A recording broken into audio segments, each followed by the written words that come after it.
Hello students, how are you all.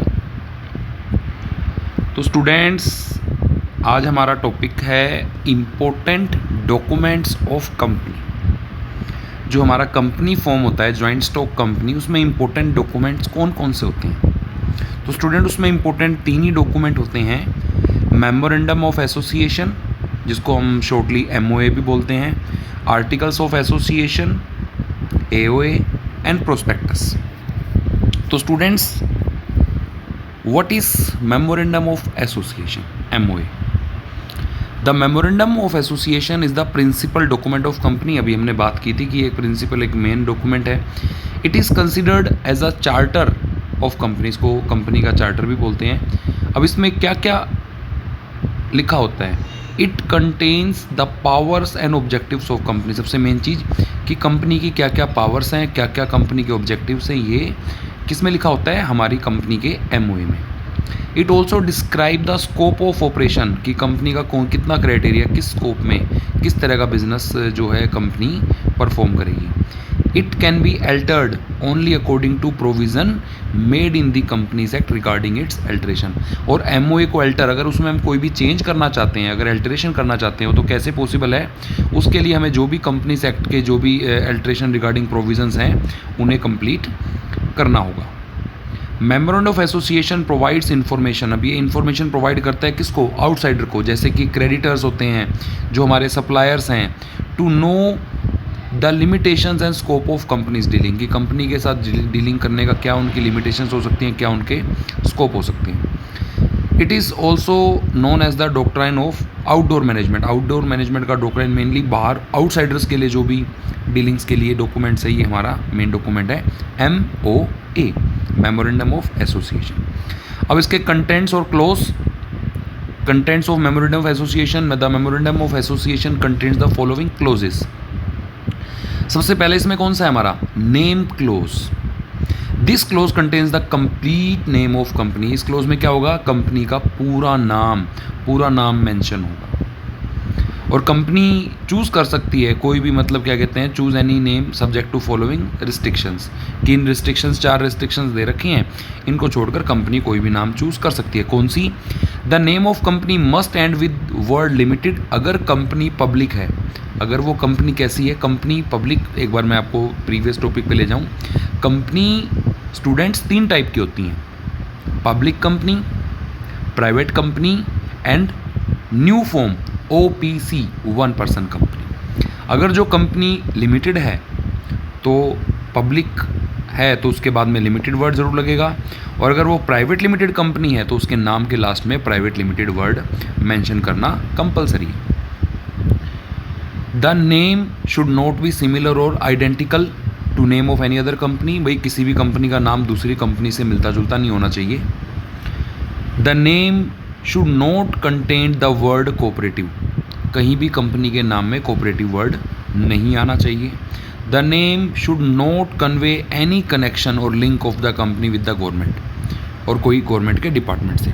तो company के नाम में ऐसा कुछ भी मेंशन नहीं होना चाहिए कि जिससे उसका कुछ लगे कि वो गवर्नमेंट कंपनी। अब इसमें अल्टरेशन कैसे होगा? A company can change it's name by passing a special resolution. मतलब 75% शेयर होल्डर्स की सहमति चाहिए और रिटर्न अप्रूवल चाहिए सेंट्रल गवर्नमेंट से। उसी कंडीशन में कंपनी अपना नाम बदल सकती है। नंबर 2, सिचुएशन और डोमिसाइल क्लोज। मतलब कि कंपनी कहाँ सिचुएटेड है, उसका हेड ऑफिस कहाँ है, किस स्टेट से या किस कंट्री से उसे रजिस्टर्ड कराया गया है, ये सेकंड क्लोज में होता है हमारा। This clause contents the name of the state in which the registered office of company is to be situated. It is necessary because company gets the registration from that state only. तो उसी state से registration लेने की ज़रूरत है, बाकी सभी में तो वो अपना ऑफिस खोल के अपनी एक्टिविटीज़ को कर सकती है। The registered office is the place where all the important document of company are kept. सारे इंपॉर्टेंट डॉक्यूमेंट वहीं रखते हैं हम। A company must have a registered office when it starts its business activities और within 30 days of its registration whichever is earlier. तो company के पास अपना रजिस्टर्ड कराना होता है उसको जब कभी उसने बिजनेस एक्टिविटी स्टार्ट की, और within 30 days। Alteration of situation close. अब सिचुएशन क्लोज है, इसको अगर हम अल्टर करना चाहते हैं, चेंज करना चाहते हैं, तो हमें क्या होगा, क्या रास्ते हमारे पास, हमें स्पेशल रेजोल्यूशन पास करना होगा और रजिस्ट्रार से सैंक्शन दोनों काम करवाने होंगे।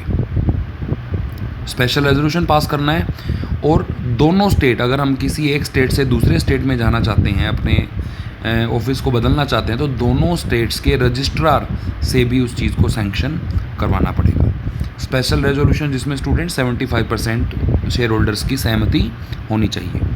और अगर हम उसी स्टेट के किसी दूसरे टाउन में, उसी स्टेट के किसी दूसरे टाउन में, मान लो जैसे सोनीपत में कोई ऑफिस है, पानीपत करना चाहते हैं, या उसको करनाल में करना चाहते हैं, या फिर हम उसको क्या कहते हैं, पंचकुला करना चाहते हैं, अगर ऐसा कुछ है तो उस केस में सिर्फ और सिर्फ एक स्पेशल रेजोल्यूशन ही पास हमें करना होगा। और अगर हमें ऑफिस को एक लोकेलिटी से दूसरी लोकेलिटी में, मतलब पहले मान के चलो हमारा सुभाष चौक पे है, फिर हम उसको सेक्टर 14 करना चाहते हैं, या गांधी चौक पे, अगर सेम टाउन में अगर हम कोई सिचुएशन, मतलब जो प्लेस है उसको बदलना चाहते हैं, तो एक ऑर्डिनरी रेजोल्यूशन हमें पास करने की ज़रूरत है, जिसमें सिर्फ 50% शेयर होल्डर्स की ही हमें सहमति चाहिए होती है। तो ये 3 है। दूसरे स्टेट में भी ले जा सकते हैं, दूसरे टाउन में भी ले जा सकते हैं, सेम स्टेट में, और सेम टाउन में दूसरी लोकेशन पे भी ले जा सकते हैं। उसके बाद थर्ड है स्टूडेंट हमारा objects close. Objects, it is the most important close of memorandum of association. कैसे है इंपॉर्टेंट? क्योंकि यही कंटेंट्स करता है, यही हमें बताता है कि कंपनी के जो मेन ऑब्जेक्टिव क्या है कंपनी का, और कंपनी के सेकेंडरी ऑब्जेक्टिव्स क्या हैं। This clause define the scope and limitation of activities of company की, किस पर्पस के लिए कंपनी को हमने फॉर्म किया है, इस्टेब्लिश किया है। This objects must be defined in the stated keeping in mind of the following condition. अब कंडीशन क्या है उसकी, हमारी ऑब्जेक्ट्स की? अब हमारा ऑब्जेक्टिव लीगल होना चाहिए, किसी अनदर प्रोविज़न, किसी लॉ के किसी प्रोविज़न को ब्रीच ना करे, और किसी भी सूरत में, किसी भी कंडीशन में वो इमोरल नहीं होना चाहिए। और इसमें अल्टरेशन कैसे कर सकते हैं हम students? In order to alter its object clause, company must pass a special resolution. Special resolution भी पास करना होगा, और साथ में हमें कंपनी लॉ बोर्ड से परमिशन लेनी होगी। उसके बाद हम इस ऑब्जेक्ट क्लोज को अल्टर या चेंज कर सकते हैं। Number 4, liability clause. This clause define the liability of member. Company के जो मेंबर्स हैं, मीन्स शेयर होल्डर्स हैं, उनकी लाइबिलिटी डिफाइन करता है ये close. In case of company, अब कंपनी बता दूं स्टूडेंट्स, 2 टाइप की होती है, company limited bye share, company limited by guarantee. तो कंपनी लिमिटेड बाय शेयर्स है तो मेंबर्स की लाइबिलिटी सिर्फ अनपेड अमाउंट, जो भी पैसा उन्होंने नहीं पे किया है वही उनकी लाइबिलिटी, उसी के लिए वो लाइबल हैं। और अगर गारंटी, कंपनी लिमिटेड बाय है गारंटी, तो जो भी उन्होंने अमाउंट गारंटीड का है, कि कोई मेंबर कहता है कि मैं लॉस के केस में 5,000 रुपये दे सकता हूँ, मैं 20,000 दे सकता हूँ, तो वही उनकी लाइबिलिटी होगी। इसको कैसे अल्टर कर सकते हैं? If company want to make an alteration in liability clause, it must pass a unanimous resolution in a meeting of its member. तो उन्होंने भी एक और रेजोल्यूशन ही पास करना होगा, जिसमें 100%, इसमें बेसिकली बात देखा जाए तो 100% जितने भी सारे शेयर होल्डर्स हैं उनकी सभी की सहमति अगर है तो ही हम इसको चेंज कर सकते हैं। किसी 75% पे भी काम, स्पेशल रेजोल्यूशन से भी काम नहीं चलेगा। Next is capital close. This close specify the amount of share capital, की कंपनी का कितना शेयर कैपिटल और किस अमाउंट के साथ कंपनी को रजिस्टर्ड किया गया, और यही वो ऑथराइज्ड अमाउंट है, वो नॉमिनल कैपिटल है जिसे कंपनी अपनी लाइफ टाइम में पब्लिक को इशू करके पैसे कलेक्ट कर सकती है। इसका अल्टरेशन कैसे होगा? By passing a special resolution pass करके, और कंपनी लॉ बोर्ड से परमिशन और अप्रूवल लेने के बाद ही हम कैपिटल क्लोज को अल्टर कर सकते हैं।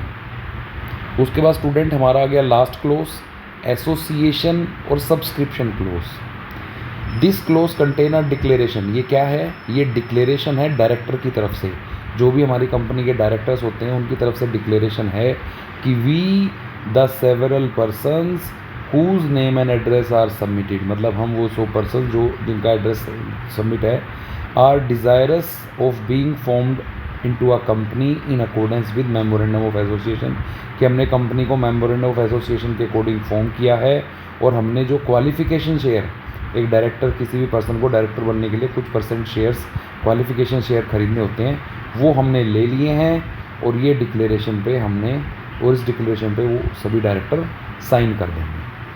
तो और इस क्लोज को कभी भी अल्टर नहीं किया जा सकता। स्टूडेंट ये था हमारा सबसे first document, important document, MOA, memorandum of association. Now our second important document is AOA, articles of association.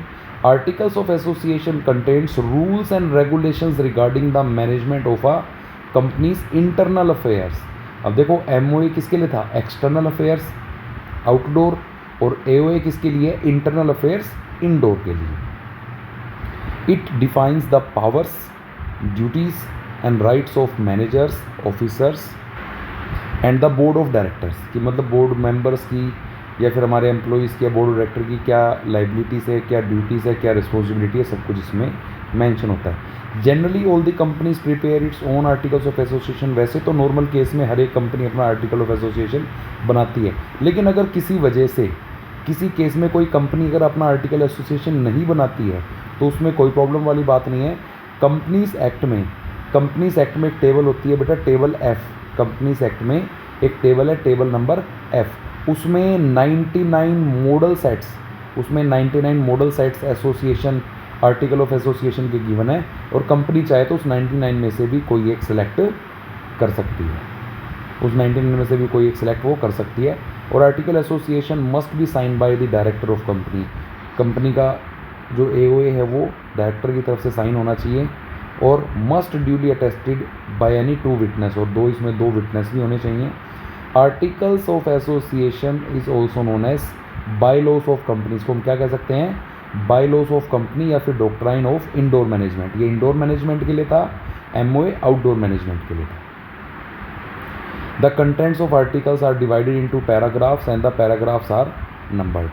अब देखो मेन कंटेंट कौन कौन से हो सकते हैं हमारे आर्टिकल्स ऑफ एसोसिएशन में, जैसे amount and the share capital of different classes of share, कि हमारे पास प्रेफरेंस शेयर कितने होंगे, इक्विटी शेयर कितने होंगे, कितने उनका कितने नंबर होगा, कितने अमाउंट के होंगे, rights of each type of share holder, हर एक टाइप के शेयर होल्डर्स के क्या क्या राइट्स होंगे, प्रोसीजर फॉर मेकिंग अलॉटमेंट, हम शेयर की अलॉटमेंट किस प्रोसीजर से करेंगे, शेयर इशू सर्टिफिकेट कैसे देंगे, शेयर को ट्रांसफ़र करने का प्रोसीजर क्या होगा, फॉरफीचर करेंगे अगर शेयर्स को कोई पेमेंट नहीं करेगा तो क्या प्रोसीजर होगा, री इशू का प्रोसीजर क्या होगा, कंडक्टिंग मीटिंग का प्रोसीजर क्या होगा, अपॉइंटमेंट एंड रिमूवल, अगर डायरेक्टर को नए डायरेक्टर को अपॉइंट करना है, हटाना है, तो उसके लिए क्या प्रोसीजर होगा, डायरेक्टर्स की ड्यूटीज़, पावर, रेमुनरेशन कितनी होगी, और फिर डिक्लेरेशन होगा पेमेंट का, डिविडेंड का, उसका प्रोसीजर क्या होगा, वाइंडिंग अप के टाइम पे हम क्या प्रोसीजर फॉलो करेंगे, या फिर जो हमारी बुक्स हैं वो कब ऑडिट होंगी, और कंपनी की सील मतलब कंपनी की स्टैंप क्या होगी। तो ये सारे बेसिकली ये कंटेंट्स किस चीज़ के थे? Indoor management. MOA outdoor management के लिए होता है।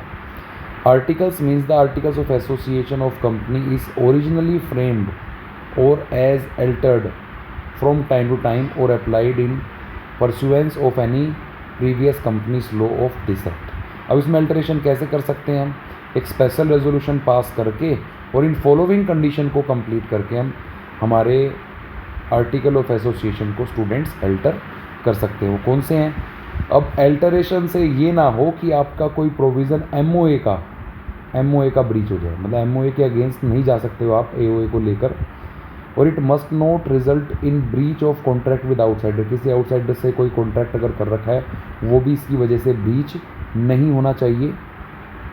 It must be in the interest of company, company के फेवर में होना चाहिए।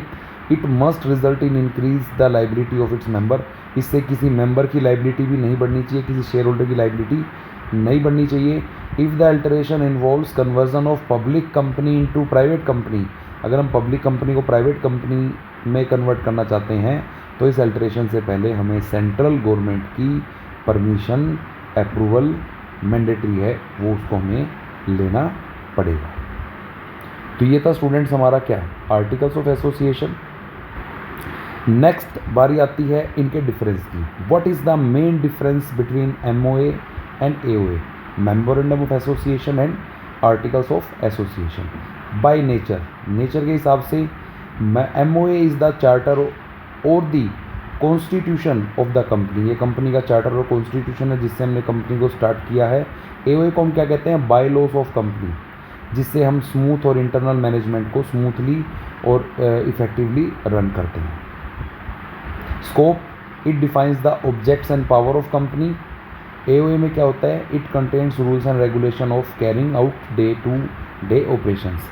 Status, it is the fundamental document of company, it is supplementary document of company. Legal effect, acts does not beyond the scope of memorandum are void, वो memorandum के किसी भी scope उसको void नहीं कर सकता, but acts done beyond the articles can be ratified by the share holder, उसको कभी भी रेटिफाई किया जा सकता है।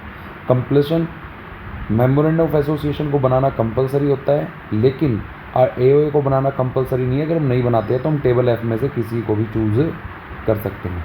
रिलेशनशिप, एमओए हमारी आउटसाइड वर्ल्ड, कंपनी के बाहर जो आउटडोर मैनेजमेंट है उससे रिलेशन को शो करता है, और जो एओए है वो इंटरनल जो उसके मेंबर्स हैं या एम्प्लॉयज़ हैं उनके साथ रिलेशनशिप को शो करता है। अल्टरेशन, मेमोरेंडम ऑफ एसोसिएशन को अल्टर करना डिफ़िकल्ट और एक लेंथी प्रोसेस है, इसके लिए बहुत सारी अप्रूवल्स और हमें रेजोल्यूशंस पास करने होते हैं, बट एओए को ईजी और सिंपल प्रोसेस से हम कभी भी अल्टर कर सकते हैं। तो स्टूडेंट्स, ये थे हमारे important document MOA and AOA. And our last and final document, important document is prospectus. Prospectus होता क्या है? आप पब्लिक लिमिटेड कंपनी में देखो, पब्लिक लिमिटेड कंपनी के लिए है, प्राइवेट कंपनी के लिए होता ही नहीं।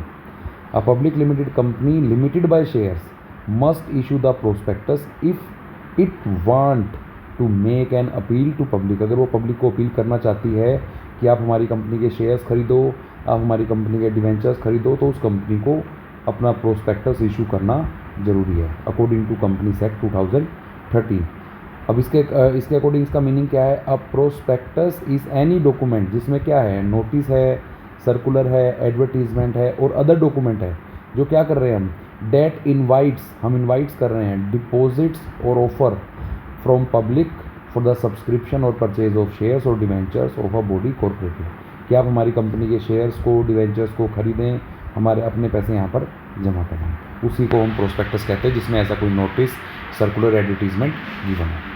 In general, we can say prospectus includes any document which invites general public to invest their money into securities of company. The essential element, इसके कौन कौन से एलिमेंट होने चाहिए? तो पहली बात तो ये एक इन्विटेशन होता है, ये कंपनी के इन्विटेशन कंपनी के बिहाफ पे होगा, और इन्विटेशन किसके लिए है? सब्सक्राइब टू और परचेज शेयर्स ऑफ डिवेंचर्स।